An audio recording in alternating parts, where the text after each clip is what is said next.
오늘 주시는 하나님의 말씀은 이사야 66장 22절부터 24절까지입니다. 구약성경 1049페이지. 우리 다 함께 봉독합니다. 내가 지을 새하늘과 새 땅이 내 앞에 항상 있는 것 같이 너희 자손과 너희 이름이 항상 있으리라. 여호와의 말이니라. 여호와가 말하노라. 매월 초하루와 매 안식일에 모든 혈육이 내 앞에 나와 예배하리라. 그들이 나가서 내게 패역한 자들의 시체들을 볼 것이라. 그 벌레가 죽지 아니하며 그 불이 꺼지지 아니하여 모든 혈육에게 가증함이 되리라. 아멘. 오늘 말씀의 제목 같이 한번 읽어봅니다. 성도는 예배하는 사람들입니다. 아멘. 오늘도 우리는 하나님을 예배하기 위해서 예배자로 나왔습니다. 그런 여러분들에게 하늘문이 활짝 열리기를 기원하고 하나님의 놀라운 은혜와 복이 여러분에게 임하기를 축원합니다. 칼빈은요, 교회를 훈련이라고 했습니다. 이스라엘 백성들의 40년 광야 생활은요, 교회의 모델입니다. 스데반은요, 사도행전 7장 38절에서 그것을 두고서 광야 교회라고 일컬었습니다. 그런 의미에서 이스라엘 백성들에게 40년의 광야 생활을 주신 것은 훈련시키기 위함이었습니다. 훈련 없이는 가나안에 들어갈 수도 없고 들어가게 하지도 않기 때문입니다. 우리 역시도 예배 훈련 없이는 하나님의 나라에 들어갈 수가 없습니다. 예배는 곧 하나님에 대한 믿음이기 때문입니다. 교회가 쇠퇴할 때마다 나타나는 증세가 있는데요, 교회가 쇠퇴할 때는 언제나 회의를 예배보다도 중요하게 생각한다고 합니다. 그래서 회의하느라 예배를 소홀히 여기게 되어지고 그러면서 교회가 쇠퇴한다고 합니다. 그래서 잘 안 되는 교회들 보면요, 늘 문제 있는 교회들 보면 항상 회의가 아주 깁니다. 회의한다고 밤새우기도 하고요. 회의가 너무너무 길어집니다. 왜요? 너무나도 각자의 주장이 너무나도 강하기 때문이지요. 그리고 또 교회가 쇠퇴할 때 보면은 교회보다도 기관이 발달하는 것도 교회의 쇠퇴의 증거라는 것이죠. 증세라는 것입니다. 반면에 성장하는 교회의 특징들을 보면은 예배가 역동성이 있습니다. 예배가 밝습니다. 예배가요, 활기찹니다. 적극적입니다. 그리고 감동이 있습니다. 둘째는 복음적인 말씀이 선포되는 교회입니다. 하나님의 말씀이 정확하게 선포가 되어지고 그 안에서 예수 그리스도의 사죄의 은총과 구원의 은총이 예수 그리스도의 구원자 되심이 선포되어지고, 뿐만 아니라 셋째는요, 끊임없이 복음 전파의 열정을 가진 교회, 바로 그런 교회들이 부흥한다는 겁니다. 성장한다는 겁니다. 이런 교회는 어느 때나 성장을 했습니다. 예배가 역동적이고 복음적인 말씀이 선포되어지고 복음 전파의 열정이 항상 끊이지 않는 교회. 여러분, 하나님께서 우리를 구원하신 목적은 바로 예배를 받기 위함입니다. 출애굽의 목적이 바로 하나님께 제사하기 위함인 것과도 동일합니다. 교회가 예배를 드리는 것이 아니라 예배를 드림으로써 예배를 통해서 교회가 교회되는 것입니다. 그래서 예배 없는 교회는 교회가 아니라는 것이지요. 출애굽에 그렇습니다. 다시 말해서 예배를 드리는 자들의 모임이 바로 교회인 겁니다. 예배라는 말은요, 히브리어에서는 아바드라고 하는데 이것은 봉사, 섬김이라는 의미를 가지고 있습니다. 그리고 굴복한다, 엎드린다는 의미를 가지고 있고, 헬라어에서는 프로스큐네오라고 하는데 이것은요, 경배한다는 의미를 가지고 있고, 라틴어에서는 라트레이아라고 이야기를 합니다. 라틴어에서는요, 그것은 바로 거기도 섬김이라는 의미를 가지고 있습니다. 이와 같이 예배의 어원을 보면 한결같이 섬긴다라는 그런 의미를 다 가지고 있습니다. 예배는 바로 하나님을 섬기는 일입니다. 보이지 않는 하나님을 어떻게 섬깁니까? 바로 예배를 통해서 섬기는 겁니다. 요한복음 4장 24절에서 예수님 말씀하십니다. 하나님은 영이시니 예배하는 자가 영과 진리로 예배할지니라. 이 말은 영과 진리 안에서라는 말입니다. 영 안에서 예배하고 진리 안에서 예배하라. 영과 진리 안에서 예배를 드리려고 하면요, 예배를 바로 알아야 합니다. 이사야 66장 23절 오늘 말씀에 보면요, 여호와가 말하노라. 매월 초하루와 매 안식일에 모든 혈육이 내 앞에 나와 예배하리라. 이렇게 말씀하는데, 예배는 하나님께서 가장 중요하게 여기는 것이고 영원한 것입니다. 그래서 바로 이사야 66장은요, 하나님의 백성들의 궁극적인 미래를 말씀하고 있습니다. 장차 이렇게 될 것이라는 궁극적인 미래를 말씀하는데 22절부터 24절에서 이사야 선지자는 새 하늘과 새 땅에서 하나님의 백성들과 하나님의 원수들이 영원히 구별될 것이다, 그렇게 말씀하고 있고, 하나님의 백성들은 영원한 생명을 누리게 될 것이고 영원토록 하나님을 예배하게 될 것이다, 하나님 앞에 영원토록 존재하게 될 것이다. 그러나 하나님의 원수들은 영원한 죽음에 처하게 되어지고 고통받게 되어지고 멸망하게 될 것이라고 24절에서 말씀을 하고 있습니다. 하나님의 백성들은 영원한 새하늘과 새 땅에서 영원히 존재합니다. 모든 하나님의 백성들이 모여서 영원히 여호와를 예배하게 된다, 그렇게 말씀합니다. 그것을 매월 초하루와 매 안식일에 모든 혈육이 내 앞에 나와 예배하리라, 이렇게 표현을 하고 있는 겁니다. 이 땅에서 예배는 하늘의 영원한 예배에 대한 모형입니다. 그래서 우리는요, 이 땅에서의 예배를 통해서 하늘의 영원한 예배의 영광을 맛보아야 하고 기쁨을 맛보아야 하고 복을 맛보아야 합니다. 그 하늘의 영원한 예배를 위한 이 땅에서의 훈련이기도 합니다. 예배 훈련이기도 한 것입니다. 왜 여호와를 영원히 예배하게 될 것이라고 말씀하고 있습니까? 성도는 바로 하나님을 예배하기 위해서 부름받은 자들이기 때문입니다. 그래서 예배는 선택이 아니라 성도가 반드시 해야 하는 겁니다. 예배를 우선순위에 두어야 하고 육체적인 형편도 환경적인 형편도 감정도 다 뛰어넘어야 합니다. 오히려 힘들고 지치고 피곤하고 바쁠수록 하나님 앞에 더욱더 예배에 힘써야 합니다. 하나님과의 만남에 진정한 쉼이 있고 거기서 진정으로 세임을 얻고 영원히 소생하기 때문입니다. 사도행전 2장에 보면요, 초대교회 성도들은 날마다 성전에 모이기를 힘썼다라고 말씀하고 있는데 그것은 그들의 예배에 대한 그들의 열정을 보여줍니다. 어떤 열정입니까? 날마다 모이기를 힘쓴 그것도 있지만 그 환경이, 그 배경이요, 엄청난 박해 속에서도 죽음의 위협을 무릅쓰고 했던 그런 예배였다는 겁니다. 그것도 날마다. 그만큼 그들은 예배를 사모했습니다. 예배에 열심이었습니다. 예배를 기뻐했던 사람들입니다. 성도 여러분, 그러니까요, 주변 사람들이 어떻게 저 사람들은 목숨 걸고 예배할까? 예배가 뭐기에 목숨 걸고 저렇게 예배할까? 그렇게까지 생각했던 거지요. 사회생활의 이 공민권을 다 포기하고 국가로부터 보호받는 그 법적인 그 공민권까지 다 포기하고 그 자기의 권리까지 다 포기하면서까지 어떻게 저렇게 저들은 예배가 뭐기에 저렇게 할까? 그 당시에 유대인들은 그렇게 대단히 이상하게 생각했을 겁니다. 여러분, 예배에 은혜가 있습니다. 예배에 복이 있습니다. 예배에 기쁨이 있습니다. 교회를 에클레시아라고 이야기합니다. 헬라어에서요. 불로 모은다는 뜻입니다. 불로 모으다. 교회는요, 예배를 위해서, 하나님 나라를 위해서 부름받은 자들의 모임입니다. 그래서 예배는요, 언제나 모임을 전제로 합니다. 하나님은요, 부름받은 하나님의 백성들이 예배를 위해서 함께 모이기를 원하시고 그 모임 중에 임하시고 만나주시고 기뻐하십니다. 그리스도인의 모임 가운데 가장 중요한 게 바로 예배입니다. 예배 없이 다른 어떤 섬김과 봉사 의미가 없습니다. 우리 교회가 예배하지 않는데 그냥 와서 섬기고 봉사 그것만 한다, 아무런 의미가, 하나님 앞에 아무런 의미가 없다는 겁니다. 그러므로 우리가 예배를 언제나 최우선순위에 두고, 교회는 항상 예배를 최우선순위에 두고 성도들은 예배를 사모하고 예배에 열심을 내어야 하고 예배를 기뻐하는 그런 성도들이 되어야 하는 겁니다. 그게 바로 성도이기 때문입니다. 그리고 교회의 생명은 바로 예배에 있습니다. 그러므로 성도의 생명이 곧 예배에 있다는 것입니다. 하나님은 예배하는 자들을 찾으시고 만나 주시기 때문입니다. 요한복음 4장 24절에 하나님은 영이시니 예배하는 자가 영과 진리로 예배할지니라 라고 했는데요, 영과 진리는 바로 예배의 핵심 요소고 전부이기도 합니다. 여기서 영은 가장 거룩하고 정결한 마음 상태를 말합니다. 그것은 바로 당시 유대인들의 예루살렘 성전 예배의 형식적이고 그들의 위선적인 태도와는 반대되는 개념입니다. 형식적인 예배가 아니라, 위선적인 태도로 하는 그런 예배가 아니라 정말 거룩하고 정결한 마음 상태를 가지고 와서 그렇게 하나님 앞에 예배하라, 예배는 그렇게 하는 것이다 라고 말씀하고 있는 것이요. 형식적이고 위선적인 태도로 예배하면서 유대인들은요, 단지 예루살렘 성전에서 예배 드린다는 그런 이유만으로 하나님을 만나고 하나님이 받으시는 그런 예배가 된다라고 생각했습니다. 그러나 그것이 아니라는 것이지요. 예루살렘 성전에서 예배 드리기 때문에 하나님을 만나는 게 아닙니다. 예배하는 자가 헛된 마음과 위선과 욕심을 버리고 진리의 영이신 성령 안에서 마음과 뜻을 다하고 진실로 하나님을 경외하는 마음을 가지고 거룩함과 정결함으로 예배할 때 하나님이 만나주시고 예배를 받아주시는 겁니다.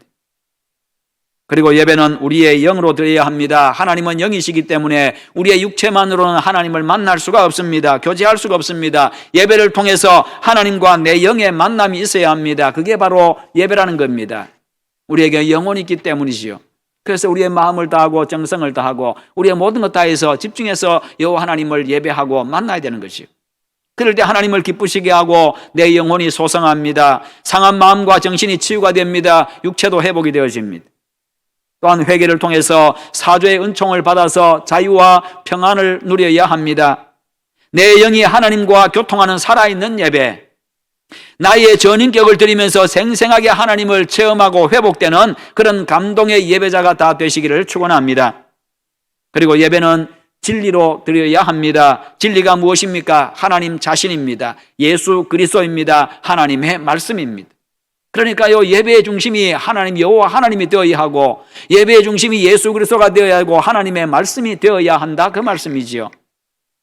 하나님이 중심이 되어서 하나님을 경배하는 예배, 구주 예수 그리스도가 나타나는 예배, 하나님의 말씀이 바르게 선포되는 그런 예배, 그 말씀 앞에 성도들이 아멘으로 받아들이고 화답하는 그런 예배, 이게 바로 진리로 예배하는 겁니다. 영과 진리로 드리는 예배는 성령의 인도를 받아서 거룩하고 정결한 마음으로 나를 하나님 앞에 올려드리는 겁니다. 그래서 우리가 이런 예배를 드리려고 하면 성령의 감화, 성령의 감동, 성령의 도우심이 필요합니다. 그래서 예배에 앞서서 예배를 준비하면서 우리는 성령 하나님, 오늘도 내 마음에 감동을 주시옵소서. 내가 영과 진리로 하나님 앞에 온전히 나아가서 하나님을 만나는 감동을 얻게 하시옵소서. 하나님과 진정한 교제를 나누게 하시고 온전한 예배 하나님 앞에 올려드리게 하시옵소서. 그럼 또 그렇게 요청하십시오. 진리신 주님의 말씀을 따라 그 말씀을 중심으로 드리는 예배입니다. 그런 예배를 통해서 당신의 백성들의 예배를 받기 위해서 인재하신 하나님을 만나고 그분의 말씀에 우리의 영과 육체가 삶으로서 반응을 해야 하는 거지요. 그런 예배가 드려지는 곳이라고 한다면요, 성도들이 사마리아에 모여서 예배를 드리든지 예루살렘에 모여 예루살렘 성전에 모여서 예배를 드리든지 만성리 바닷가에 모여서 예배를 드리든지 그런 의미에서는 어디에서 모여서 예배드리는 장소가 문제가 안 된다는 것입니다. 이 말씀은 예배를 위해서 모이는 장소가 문제가 아니라는 것이지 모이지 않아도 된다는 그런 의미가 아닙니다. 그런 의미로 말씀한 게 아닙니다. 형편에 따라서 모이지 않아도 되고 집에서 혼자 예배해도 된다는 그런 의도와 목적으로 하신 말씀이 아니라는 것입니다. 그렇게 적용시키는 것이 아니라는 것이지요. 그렇게 적용하게 되면 어떻게 됩니까? 지난주에 말씀드린 것처럼 술 취하지 말라, 이는 방탕한 것이 오직 성령의 충만함을 받으라. 그 말씀은 성령 충만을 위해서 성령의 지배받으라는 그런 의도로 말씀한 건데, 술 취하지 말라고 했지 언제 술 먹지 말라고 했냐, 이렇게 적용한다는 겁니다. 말씀의 의도와는 전혀 무관하게 적용하는 것과 똑같다는 것이죠. 이 말씀은요, 유대인들이 하나님에 대한 경외심과 사랑과 하나님의 백성다운 삶이 없이 그저 예배하는 장소가 어디냐, 이것을 중요하게 여기기 때문에, 그래서 사마리아 우물가에서 만난 그 여인이 예수님에게 질문합니다. 어디서 예배해야 됩니까? 예루살렘에서 예배해야 됩니까? 그리심산에서 예배해야 됩니까? 에발산에서 해야 됩니까? 어디서 예배해야 됩니까? 그때 예수님이 바로 예배하는 자의 자세를 강조하기 위해서 이렇게 말씀하고 있는 거지. 아무리 예루살렘에서, 유대인들은 예루살렘에 와서 예배드려야 된다고 하는데, 그럼 우리 땅이 사마리아에서 예배드리는 예배 하나님 안 받아줍니까? 그렇게 질문하고 있는 겁니다. 그러자 그게 아니다라고 말씀하고 있는 거지요. 그래서 주님은 장소가 아니라 즉 예배자를 강조하고 계시는 겁니다. 하나님은 하나님의 말씀하신 의도와 맞게 말씀을 해석하고 말씀하신 의도와 목적에만 제한적으로 적용을 해야 합니다. 그러지 아니하면요, 나를 하나님의 말씀에 맞추는 것이 아니라 하나님의 말씀을 나에게 맞추게 됩니다. 내 상황에 맞추게 되고 내 형편에 맞추게 되고 내 감정에 맞추게 되는 그런 치명적인 잘못을 범하게 된다는 것이요. 그것은 제가 하나님 따르겠습니다가 아니라 하나님이 저 좀 따라오세요, 그런 의미입니다. 하나님의 말씀에 내 삶을 맞추는 게 아니라 제 형편과 처지에 하나님의 말씀을 맞추겠습니다. 그런 의미지요. 그렇게 되는 겁니다. 여러분, 교회의 생명은 예배에 있습니다. 예배가 바르게 드려지고 예배가 살아있는 교회가 건강한 참 교회입니다. 바른 예배를 올려드리는 곳에 하나님도 계시기 때문입니다. 그곳에서 그들의 예배를 받으시기 때문이고 그들을 만나주시기 때문입니다. 예배하는 성도, 예배가 살아있는 교회는 자연히 하나님의 말씀을 따라 살고 하나님께서 요구하시는 일에 기꺼이 헌신을 합니다. 영과 진리로 드리는 바른 예배자가 될 때 복을 누리고 세상을 이길 힘을 얻어서 승리의 삶을 살 수가 있는 것입니다. 그런데 바른 예배자가 되기 위해서는 훈련이 필요합니다. 훈련은 우리를 강하게 합니다. 우리를 아름답게 만들어줍니다. 예배 훈련은요, 우리를 바른 예배자가 되게 하고 승리자가 되도록 만들어줍니다. 그러나 훈련되지 아니하면요, 날마다 영적인 싸움에서 패배하게 됩니다. 세상에서 승리하고 세상에서 리더로 살아가야 될 그런 하나님의 자녀가 세상에 나가기만 하면 픽픽 쓰러지는 그것은 비극입니다. 세상은 영적인 전쟁터입니다. 그래서 성도의 삶은 바로 영적 전쟁입니다. 예배 훈련을 통해서 강한 군사가 되어서 세상을 이겨내야 합니다. 그래야 늘 하나님을 체험하며 살아갈 수가 있습니다. 그래야 그리스도인으로서 강한 군사로서 세상을 이끄는 자가 될 수 있고 세상에 이끌리는 자가 아니라 세상을 이끄는 자가 될 수가 있고 세상을 변화시키는 자가 될 수 있습니다. 세상에 의해서 변질되는 자가 아니라 오히려 세상을 변화시키는 자가 될 수 있고 세상에 의해서 죽는 자가 아니라 세상을 살리는 자가 될 수가 있는 겁니다. 이게 그리스도인이고 하나님이 우리를 만드실 때부터 처음부터 세상에서 왕과 같은 그런 존재로 왕처럼 살라고 세상을 맡겨주셨지요. 바로 그런 그 목적에 맞게 우리가 살아가야 되는 겁니다. 그 신분에 맞게요. 하나님을 체험하는 사람은 강해집니다. 하나님을 체험하는 사람은요, 담대해집니다. 두려울 것이 없습니다. 그러다가 어쩌다가 한번 패하는 날에는 그것이 억울하고 분해가지고 하나님께 나와서 하나님, 제가 분해서 못 살겠습니다. 하나님, 나에게 다시 새 힘을 주십시오. 내가 이번엔 반드시 내가 승리하고 돌아오겠습니다. 하나님의 말씀을 내가 무기 삼아서 내가 반드시 승리하고 돌아오겠습니다. 그렇게 하나님 앞에 요청하고 그러면서 또 세상을 향해서 발걸음을 옮겨야 되는 거지요. 이게 성도의 모습이어야 하고 이것이 예배자의 아름다움입니다. 그러면 예배 훈련은 어떻게 해야 합니까? 우리가 예배에 잘 참석해야 합니다. 그래야 훈련이 되어집니다. 훈련할 때마다 모일 때마다 계속 빠지게 되면요, 국가대표 축구 선수들이 모이는데 합숙 훈련할 때마다 늘 빠지고 혼자서 자주 빠지게 되면 훈련이 안 되는 거지요. 오늘날은 예배의 위기 시대입니다. 예배의 위기 시대입니다. 왜요? 예배자의 타락과 예배의 타락 때문입니다. 형식적인 예배, 그리고 예배에 대해서 예배를 가볍게 생각합니다. 등한히 여깁니다. 귀찮아합니다. 모이는 것을 부정합니다. 자기에게 맞추는 자기 중심의 예배를 원합니다. 인간의 기호에 맞추는 인간 중심의 예배, 바로 이와 같은 것들 때문에 예배가 위기를 맞고 있습니다. 예배의 위기 시대입니다. 많이 모인다고 해서 예배가 잘 되는 게, 그게 진짜 예배가 되는 게 아니라는 것이요. 거기다가 코로나로 말미암은 온라인 예배자가 참 많이 생겨났습니다. 정말로 신실하고 강한 믿음과 의지를 가진 분들 외에는요, 그것조차도 몇 번 하다가 중단합니다. 하지 않습니다. 처음에는 옷도 제대로 차려입고 넥타이도 메고 자 이렇게 해가지고 예배 드린다고 집에 앉아 있습니다. 그러나 갈수록 그런 것도 사라집니다. 처음에는 머리도 감고 아침에 샤워도 하고 잘 준비해서 예배를 드립니다. 그러나 점점 그렇게 되지 않습니다. 예배자로서의 마음과 자세가 점점 흐트러지고 결국은 그런 마음도 자세도 다 없어지고 맙니다. 정말 신실하고 강한 믿음을 가진 사람이 아니면 그렇게 된다는 겁니다. 그 기간이 길어지면요, 예배가 멀어집니다. 교회하고 멀어집니다. 결국 하나님과 멀어집니다. 그렇게 지금도 소중한 수많은 영혼이 계속해서 떠나가고 있고 죽어가고 있습니다. 현대인들은요, 물질 중심적인 가치관을 가지고 있습니다. 우리 역시도 거기에 참 많이 물들어 버렸습니다. 물질이 최고라는 겁니다. 돈이 최고라는 겁니다. 그러다 보니까 인간의 영혼, 인간의 정신, 인간의 마음, 이것은 뒷전입니다. 그러니까 돈하고 사람 목숨하고 예사로 바꾸지요. 그러니까 돈 때문에 영적인 거 다 포기합니다. 돈 때문에 정신적인 거, 마음적인 거 다 포기합니다.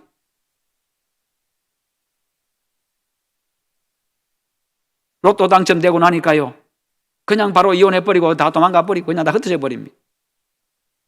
그런 사람들도 있다는 거죠. 돈이 최고인 시대입니다. 그러니까 돈 때문에 그것만 얻을 수 있다고 한다면 다른 거 다 내려놓는 그런 시대, 오늘 이 시대입니다. 거기에 우리 그리스도인조차도 많이 물들어 있다는 거지요. 그래서 모여서 예배드리는 교회를 향해서 세상은 말합니다. 그들은 헌금 때문에 그렇게 한다라고 그렇게 떠들어댑니다. 그러니까 매스컴에서 그렇게 이야기하니까 사람들은 그런가 보다라고 또 그렇게 받아들입니다. 왜요? 왜 그렇게 말합니까?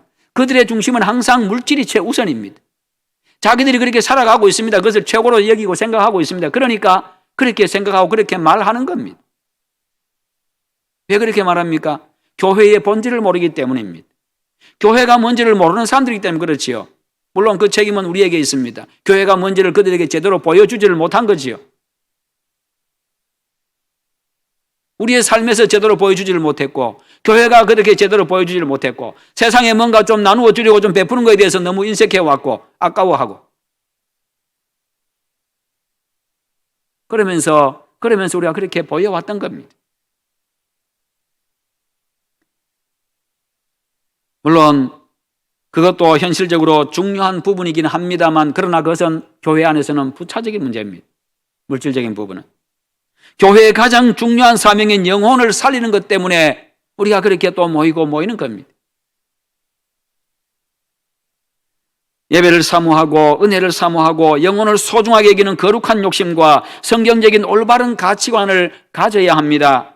정말로 영적인 것에 우선순위를 두고 그것을 무엇보다도 가장 중요하게 여긴다고 한다면 영적인 소중한 가치를 지키기 위해서 물질적인 손해도 봐야 합니다. 그런 손해들은요, 얼마든지 감수할 수 있어야 합니다. 모인다고 교회에 과태료 매겨도 그거 겁내지 마세요.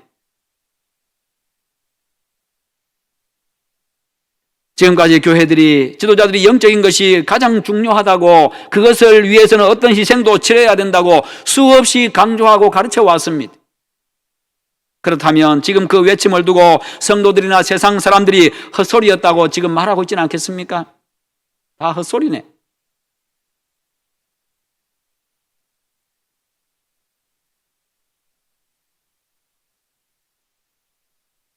예배 때문에 전도문이 막힌다고요? 교회마다 다르겠습니다만 한국교회 전체로 볼 때 전도 받아올 사람보다 교회를 떠나는 사람이 더 많지는 않을까요? 예배드리지 않음으로 말미암아서. 복음의 능력이 사람들의 다친 마음도 못 여는 그런 정도의 능력밖에 안 됩니까? 복음의 능력이 그런 겁니까? 지금의 모습을 보고 시간이 흐르고 나면요, 오히려 세상은 교회도 별것 아니라고 힐난할 것입니다. 교회도 하나님도 별것 아닌 존재로 볼 것입니다. 그게 오히려 전도의 문을 더 강하게 막습니다. 자신들 생각에 별것 아닌 곳에 오려고 하겠습니까? 별것 아닌 존재 만나려고, 그런 분 만나려고 그분 앞에 예배하려고 사람들이 나오겠습니까? 저는 목사로서 교회가 협조할 수 있는 범위 안에서 방역에 최선을 다해서 협조합니다. 그리고 우리가 지켜야 될 최고의 가치가 무엇인지를 성도에 보여주기를 원하고 가르쳐주기를 원하기 때문에 전면적인 온라인 예배로 전환을 하지 않고 있습니다. 집에서 드릴 분은 드리되 나와서 할 분들은 여기서 예배하고요. 공무원들 찾아옵니다. 저한테 와 저도 만나고 하고요. 25일 날 5명이 와가지고 제가 만나고 갔습니다. 제 이야기만 15분 동안 듣고 갔습니다. 목사님이 하신다는데 뭐 어떻게 하겠습니까? 그냥 사진만 찍어 가겠습니다. 그러고 갔습니다. 제가 다 설명을 해줬습니다. 왜 그렇게 하는지.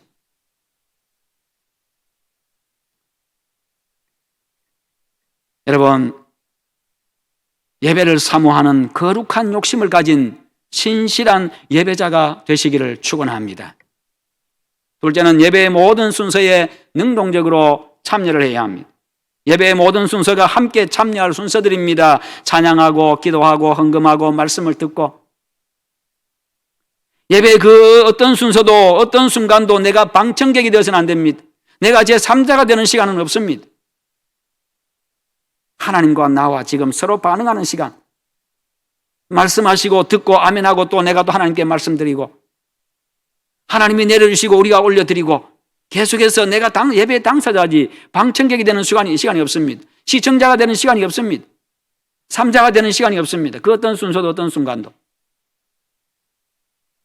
모든 예배자가 시작 때부터 마칠 때까지 모든 순간 모든 순서에서 예배의 당사자가 되어야 합니다. 예배의 당사자로서 하나님께 능동적으로 예배하고 하나님을 만나야 합니다. 선포되는 모든 말씀이 하나님께서 지금 목사님을 통해서 지금 나에게 하시는 말씀으로 듣고, 하나님 내가 그 말씀대로 살겠습니다, 마음으로 결단해야 합니다. 기도 인도자가 기도할 때에 나는 그 기도를 듣고 있는 시간이 아닙니다. 나도 함께 기도하는 그 시간, 나도 함께 기도하는 시간입니다. 그래서 저 역시도 그렇습니다. 목사님 하는 기도에 저도 동의합니다. 저 역시도 그 똑같은 기도입니다. 똑같은 마음입니다. 장로님이 하시는 그 기도 저도 똑같이, 그것이 바로 제 기도입니다. 그런 의미로서 그렇습니다. 아멘, 아멘, 아멘. 예, 그렇습니다. 그런 의미가 아멘입니다. 저도 그렇습니다. 그 의미가 아멘입니다. 그렇게 모든 예배자가 한 마음이 되어서 기도하는 시간입니다. 기도를 듣게 되는 순간부터 기도를 판단하게 됩니다. 찬양대의 찬양은요, 찬양대가 발표하고 우리가 감상하는 시간이 아닙니다. 우리가 믿고 체험한 하나님을 함께 고백하고 함께 하나님 앞에 찬양하는 시간입니다. 찬양대의 찬양은 내 찬양이 되어야 하고 나의 신앙 고백이 되어야 합니다. 그러므로 찬양하는 순간에도, 찬양이 끝났을 때도 이는 나의 찬양입니다, 나의 고백입니다 라는 그런 의미로서 아멘으로 화답을 해야 하는 겁니다.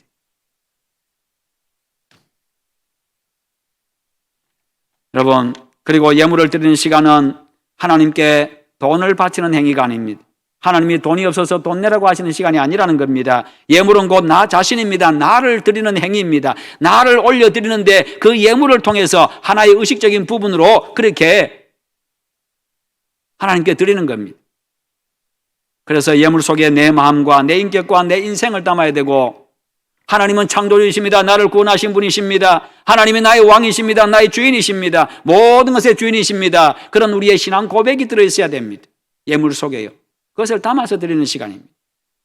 11조를 통해서 하나님이 나와 내 모든 소유와 천지 만물의 주인됨을 고백하고, 감사의 예물을 통해서 하나님의 구원의 은혜와 매일의 삶이 하나님의 은혜임을 고백하고 감사하고 충성과 헌신을 결단하며 드리는 겁니다. 그리고 성도 간에 교제해야 합니다. 예배 요소 중에 하나님과의 교제, 그리고 성도 간의 교제 요소가 다 포함되어 있습니다.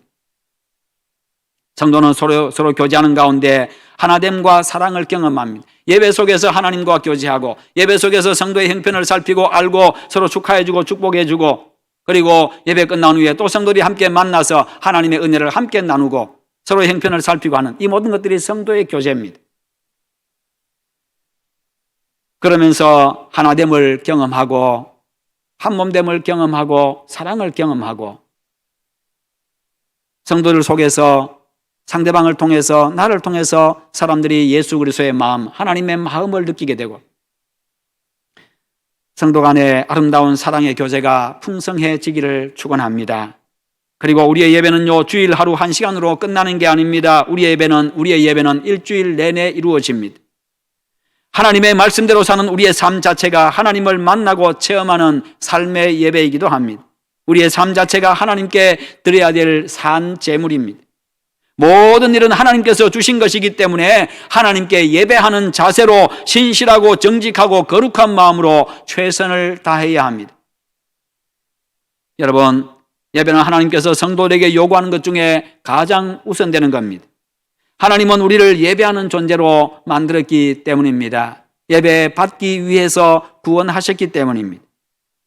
인생이 예배하는 존재로 하나님 앞에 설 때 본래 모습이 회복이 됩니다. 원래 서 있어야 할 자리를 찾는 것입니다. 존재의 목적을 회복하게 됩니다. 참 기쁨과 만족과 복을 누리는 그런 인생이 되는 것입니다. 그러므로 평생 하나님께 영과 진리로 예배하는 신실한 예배자로, 참 예배자로서는 그런 여러분들 다 되시기를 주님의 이름으로 축원합니다. 우리 함께 기도하십시다. 기도하실 때 하나님, 내가 하나님 앞에 온전한 예배자로, 신실한 예배자로 서게 하여 주시옵소서. 예배 훈련을 통해서, 이 땅에서 예배 훈련을 통해서 천국에서의 영원한 예배, 하늘에서의 영원한 예배를 맛보게 하시고 하늘에서의 영원한 예배를 훈련하는 저희들 되게 하시옵소서. 우리 다 함께 기도하겠습니다. 기도합니다. 거룩하신 하나님 아버지, 감사합니다. 오늘도 우리에게 말씀 주심을 감사합니다.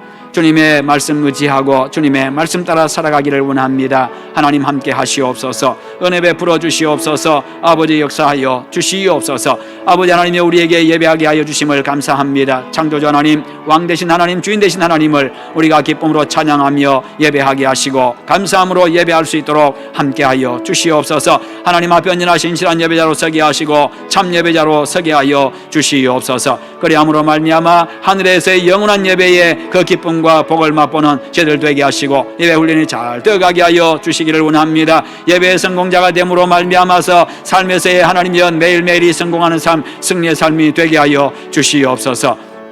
아버지 함께 하여 주시기를 간절히 원합니다. 오 주님 영광 받으시옵소서.